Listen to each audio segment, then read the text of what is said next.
அனைவருக்கும் வணக்கம்.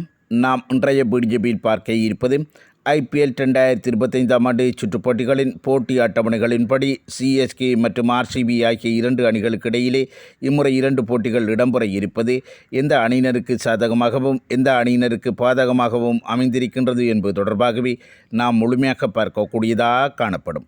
அதன் அடிப்படையில் பார்க்கின்ற சந்தர்ப்பத்தில் இந்த இரண்டு அணிகளுடைய கடந்த கால பெறுவர்களையும் எடுத்து பார்க்கின்ற வழியிலே இந்த இரண்டு அணிகளுக்கும் இடையிலே இம்முறை இரண்டு போட்டிகள் இடம்பெறுவது யாருக்கு சாதகமாக அமைந்திருக்கின்றது என்பது தொடர்பாக எம்மால் முழுமையாக பார்க்கக்கூடியதாக காணப்படும். அதன் அடிப்படையில் பார்க்கின்ற சந்தர்ப்பத்தில் RCB CSK ஆகிய இரண்டு அணிகளையும் பொறுத்தவரையில் இதுவரை ஒன்றுடன் ஒன்று 34 போட்டிகளிலே விளையாடியிருக்கின்றார்கள். அவ்வாறு விளையாடப்பட்ட 34 போட்டிகளிலே CSK அணியினர் 22 போட்டிகளில் வெற்றியினையும் RCB அணியினர் வரும் போட்டிகளில் மட்டுமே வெற்றியினை பெற்றிருக்கின்றார்கள். அவ்வாறு விளையாடப்பட்ட 34 போட்டிகளிலே 27 போட்டிகள் இந்தியாவில் இடம்பெற்றிருக்கின்றது.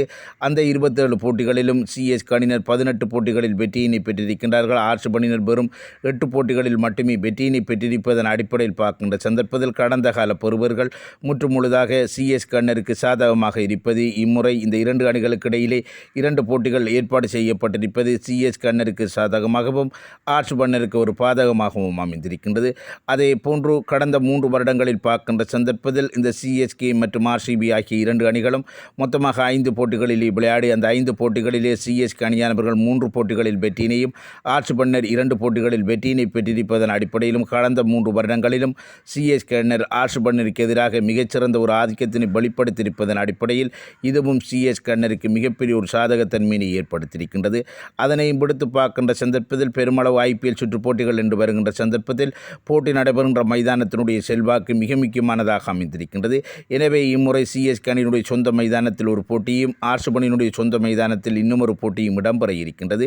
CSK அணியினுடைய சொந்த மைதானமான சென்னை சேப்பாக் மைதானத்தினை எடுத்து பார்க்கின்ற சந்தர்ப்பத்தில் இந்த மைதானத்திலே RCB மற்றும் CSK ஆகிய இரண்டு அணிகளும் இதுவரை ஒன்றுடன் ஒன்று 9 போட்டிகளிலே விளையாடியிருக்கின்றார்கள். அவ்வாறு விளையாடப்பட்ட 9 போட்டிகளிலே CSK அணியானவர்கள் 8 போட்டிகளில் வெற்றியினையும் RCB அணியினர் வெறும் ஒரு போட்டியில் மட்டுமே வெற்றியினை பெற்றிருப்பதன் அடிப்படையில் பார்க்கின்ற சந்தர்ப்பத்தில் சென்னை சேப்பாக் ஸ்டேடியத்திலே போட்டிகள் இடம்பெறுகின்ற சந்தர்ப்பத்தில் 100% CSK அணியினருக்கு சாதகமாக அமைந்திருப்பதும் இம்முறை CSK அணியினருக்கு 2 போட்டிகள் இந்த RCB அணியுடன் நடைபெறவிருப்பது CSK அணியினருக்கு மிகப்பெரிய ஒரு சாதகத்தன்மையை ஏற்படுத்தியிருக்கின்றது. அதே போன்று மறுபக்கம் RCB அணியினுடைய சொந்த மைதானமான சின்னசுவாமி ஸ்டேடியத்தினை எடுத்து பார்க்கின்ற சந்தர்ப்பத்தில் இந்த மைதானத்திலே CSK மற்றும் RCB ஆகிய இரண்டு அணிகளும் ஒன்றுடன் ஒன்று 11 போட்டிகளிலே விளையாடியிருக்கின்றார்கள்.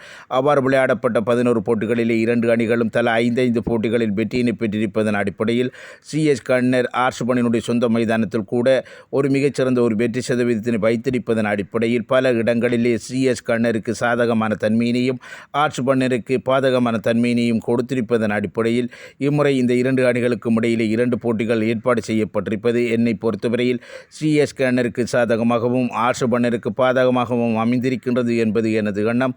இது தொடர்பான தங்களுடைய கருத்துக்களை கமெண்ட் செக்ஷனில் தெரிவித்துக் கொள்ளுங்கள். மற்றும் வீடியோக்கு லைக் பண்ணுங்க, கமெண்ட் பண்ணுங்க. நன்றி, வணக்கம்.